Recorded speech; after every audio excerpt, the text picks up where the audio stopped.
কি হয় তাতে? আল্লাহ বলছেন তানাজ্জালুল মালাইকাতু ওয়ার রূহু ফিহা, সেই রাতে ফেরেশতাগণ অবতরণ করেন। তানাজ্জালু তাতানাজ্জালু ছিল আসলে, ওয়ার রূহু ফিহা, এবং বিশেষ করে রুহুল আমিন ফেরেশতা জিবরিল আমিন তিনিও নেমে আসেন।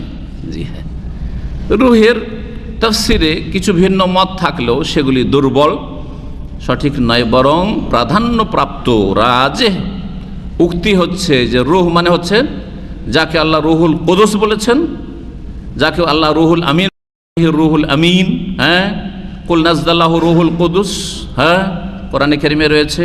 আর তিনি রূহ, তাহলে জিবরাইল আলাইহিস সালামের নাম কোরআনে কারিমে জিবরিল রয়েছে, যেটা অন্য উচ্চারণে জিবরাইল, অন্য কেরাতে জিবরাইলও, জিবরিল, জিবরাইল আর রূহ। এই আর রূহ, রূহ মানে এখানে আত্মা নয়, রূহ মানে জিবরাইল আলাইহিস সালামের উপাধি রূহ, আর জিবরাইল আলাইহিস সালামের আরেকটা উপাধি হচ্ছে রুহুল কুদুস। জিবরাইল আলাইহিস সালামের উপাধি হচ্ছে আর রুহুল আমিন, বিশ্বস্ত রূহ, বিশ্বস্ত আমানতদার রূহ, আমানতদার ফেরেশতা, যিনি রাইসুল মালাইকা, ফেরেশতাদের চিফ। জি হ্যাঁ, জিবরাইল আলাইহিস সালামও নেমে আসেন, অসংখ্য ফেরেশতা নেমে আসে বেইজনে রব্বিহিম, তাদের প্রতিপালকের অনুমতি ক্রমে। আল্লাহর অনুমতি হয় যে যাও তোমরা এই রাতে অবতরণ করো পৃথিবীতে। জি হ্যাঁ, মিন কুল্লি আমরিন, জি সকল, জি সকল বিষয়, হ্যাঁ, সকল গুরুত্বপূর্ণ বিষয় নিয়ে, অর্থাৎ সকল কল্যাণের বিষয়গুলি নিয়ে।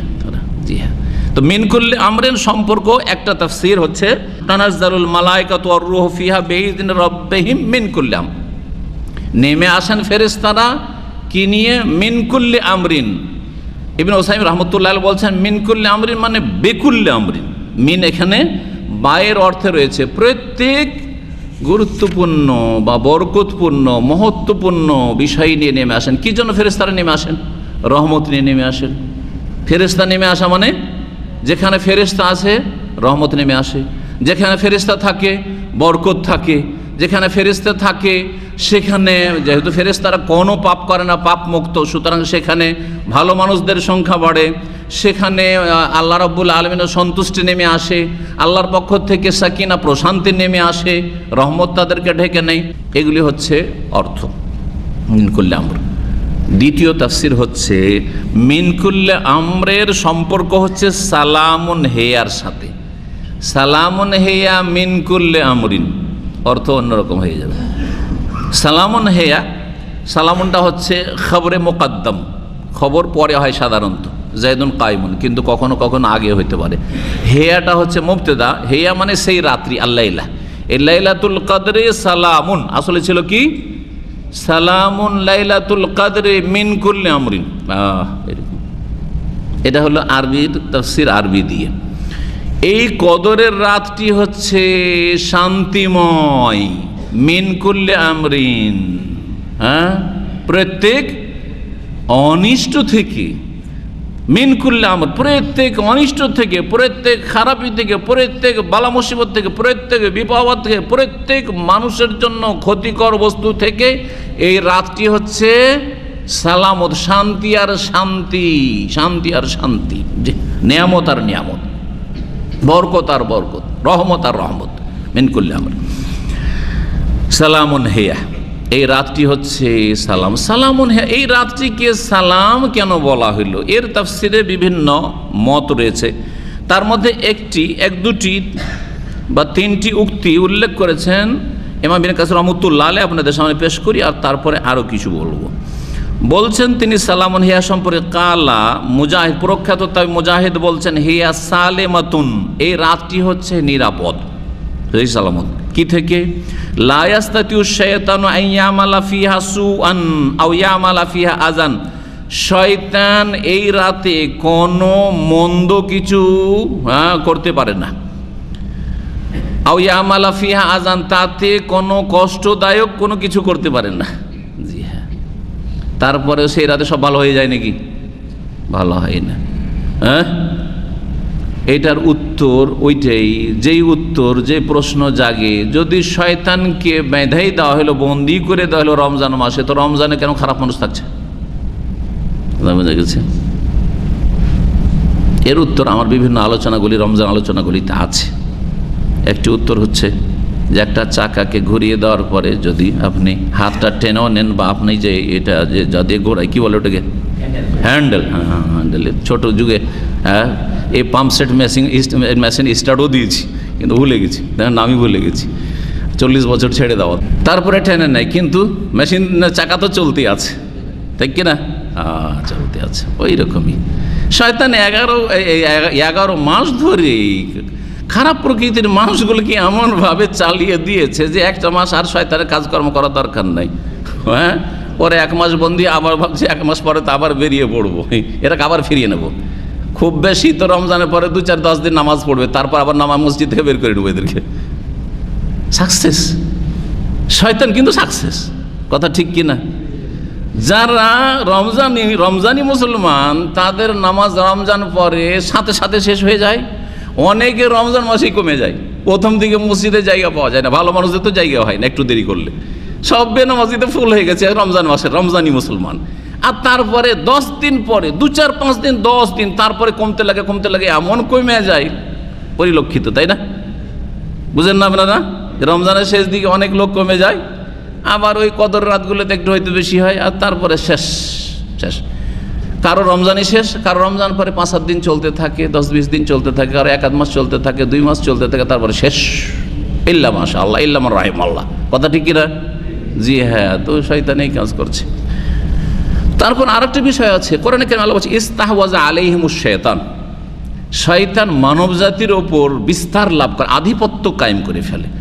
যখন আধিপত্য কায়েম হয়ে যায়, তারপরে আর কাজ করা লাগে না। আধিপত্য প্রথম কায়েম করতে একটু কষ্ট করতে হয়, দেখেন ইলেকশন করতে হলো, এই করতে হলো, সেই করতে হলো, আর তারপরে যে জিতলো, এখন আরামে বসে গেল, আর কোনো চিন্তা নেই, কথা ঠিক কিনা? প্রথমখানে একটু সংগ্রাম করতে হয়। হ্যাঁ, জি হ্যাঁ। তো ঠিক ওই রকমই শয়তানের ব্যাপারটা, ইস্তেহওয়াজ আলাইহিমুশ শাইতান, শয়তান আধিপত্য কায়েম করে ফেলেছে অসৎ লোকদের ওপর। জি, ইল্লা মান রাহিমাল্লাহ, আল্লাহ যদি রহম করে থাকেন সেই সেখান থেকে মুক্তি পাবে। আরেকটা উত্তর আমি বলছি এখানে, সেটা হচ্ছে দেখেন, জিন শয়তানকে না বন্দি করা হয়, কথা ঠিক না? মানুষ শয়তানকে বন্দি করা হয়? মানুষকে তো কখনো বন্দি করে না, আল্লাহ রাব্বুল আলামিন সব খোলা আছে, অসৎ মানুষরা। তো যেমন জিন শয়তান আছে, মানুষ শয়তান আছে। জিন শয়তান রমজান মাস আসলে তার আগে তো বলে আমাদেরকে তো বন্দি করে দিলে, কি মানুষ শয়তানগুলিকে কি করে বন্দি করবে আল্লাহ? ওরা তো খারাপ করতে আছে, খারাপ বন্ধু আছে আপনার, খারাপ করছে, আর কত নামাজ পড়বি, দেখলাম খুব নামাজি দেখলাম, কলব ঠিক থাকলে সব ঠিক, ইসলাম এখানে আছে, আমার কলব সাফ, দিল সাফ আছে, ব্যাস জান্নাত, কথা বোঝা গেছে না? তো মানুষ শয়তান লেগে আছে, আরে সারা জীবন মেলা পাপ করেছেন, আর আপনার বন্ধু মহল সব আপনাকে জানে যে অনেক চুরি বাটমারি করেছেন বা অসৎ কাজ করেছেন, ও মুসল্লি সেজেছিস, কখন তুই এত মুসল্লি হলি? এই 2-1টা টিটকারিতে আপনার অবস্থা খারাপ হয়ে গেল, নামাজ রোজা সব ছেড়ে দিল, দরকার নেই, ঠিক না? এই মানুষ শয়তানরা আপনাকে ফিরিয়ে নিল, এরকম বহু লোককে ফিরিয়ে নিচ্ছে। সঙ্গদোষে লোহা ভাসে, সঙ্গদোষে কি হয়? লোহা ভাসে। জি, বড় বড় জাহাজের লোহাগুলো ভাসছে, জি, যেহেতু তাতে ইঞ্জিন লাগানো আছে। সালামুন হিয়া, এই রাত হচ্ছে শান্তি, একটি বললাম। দ্বিতীয় বলছেন যে তাসলিমুল মালাইকাতি লাইলাতুল কদরে, এটা বলছেন ইমাম শাফি রহমতুল্লাহ আলাইহ। ইমাম শাফি রহমতুল্লাহ বলছেন যে ফেরেশতারা কদরের রাতে সালাম প্রদান করে, সালাম পেশ করে কারাকে? আলা আহলিল মাসাজিদে, মসজিদে অবস্থানকারী মুসল্লিদেরকে। সালাম আলাইকুম, মসজিদে দেখে সালাম আলাইকুম, ফেরেশতারা সালাম বলে, আল্লাহ আপনাদেরকে শান্তিতে রাখুন, আল্লাহ আপনাদের শান্তি রাখুন, শান্তির দোয়া করতে থাকে, সুবহানাল্লাহ। হাত্তা ইয়াতুল আল ফজর, ফজর হওয়া পর্যন্ত। ফজর হলে ফেরেশতারা তখন চলে যায় আকাশে। জি, ইমাম কাতাদা, ইবনে যায়েদ ওরা বলছেন সালামুন হিয়া মানে হিয়া খাইরুন কুল্লুহা, এই কদরের রাতটি হচ্ছে কল্যাণ আর কল্যাণ, মঙ্গল আর মঙ্গল পুরোটাই। লাইসা ফিহা শাররুন ইলা মাতলাইল ফজর, ফজর উদয় হওয়া পর্যন্ত কোনো রকমের তাতে অনিষ্ট থাকে না, মঙ্গল রয়েছে। এই মঙ্গল যারা নিতে পারবে তারাই ভাগ্যবান হবে। এছাড়া আরেকটি তাফসীর উল্লেখ করেছেন ইমাম ইবনে উসাইম রহমতুল্লাহ আলাইহ, তিনি বলছেন অন্যান্য মুফাসসিরিন থেকে নকল করে, যে এক ফেরেশতা আর এক ফেরেশতাকে সালাম দেয়। একটা তো বললাম যে ফেরেশতারা কাকে সালাম দেয়, মানুষকে, মুসল্লিদেরকে, মসজিদে যারা অবস্থান করছে ইবাদত বন্দেগীতে মশগুল আছে তাদেরকে সালাম দেয়। ফেরেশতা না, এক ফেরেশতা আর এক ফেরেশতাকে। দেখেন ফেরেশতার ভিড়ভাড়, কোনোদিন এত ফেরেশতার একসাথে গ্যাদারিং দেখা সাক্ষাৎ হয়নি। তো এক ফেরেশতার আর এক ফেরেশতার সাথে কোথায় এসে দেখা হচ্ছে? এই কদর রাতে এসে জমিনে দেখা হচ্ছে। সালাম আলাইকুম, সালাম আলাইকুম। ও ফেরেশতা ওকে সালাম দিয়ে, ওকে সালাম দিচ্ছে, ও সালাম দোয়া করছে। জি হ্যাঁ, ইউসাল্লিম বাযুহুম আলা বায, ইউসাল্লিম বাযুল মালায়েকা আলা বায, এই অর্থগুলি করা হয়েছে। হাত্তা মাতলাইল ফজরি, ফজর উদয় হওয়া পর্যন্ত। তালা ইয়াতলাও মানে হচ্ছে উদয় হওয়া, আর মাতলা মানে হচ্ছে উদয় হওয়ার সময়কাল, জারফে জামান আর জারফে মাকান দুটি হয়, কিন্তু এইখানে মাতলাউনের ওজনটি জারফে জামানও হয় আর জারফে মাকানও হয়। যারা আরবি গ্রামার পড়েছেন মাফআলুন, হ্যাঁ, যেমন মসজিদ, মসজিদ কেন বলা হয়? সেজদার স্থান, তাহলে এটা জারফে মাকান হইল। কিন্তু মাতলা সূর্য উদয় হওয়ার কি বললাম সময়কাল, এখানে সময়কাল জারফে জামানের অর্থে রয়েছে। কিন্তু যখন আপনি জুলকারনানের ঘটনা পড়বেন, হাত্তা ইযা বালাগা মাতলিআশ শামসে, যখন সূর্য উদয় কালে পৌঁছিলেন না উদয়ের স্থলে পৌঁছিলেন, উদয় স্থলে পৌঁছলেন, মানে এত দূর পর্যন্ত তিনি চলে গেলেন দেশ দখল করতে করতে, যে মনে হচ্ছে যে এখানে সূর্য উদয় হচ্ছে, এরপরে আর দুনিয়া নেই। পূর্ব দিকে সফর করতে করতে অর্থাৎ প্রশান্ত মহাসাগর পর্যন্ত চলে গেলেন।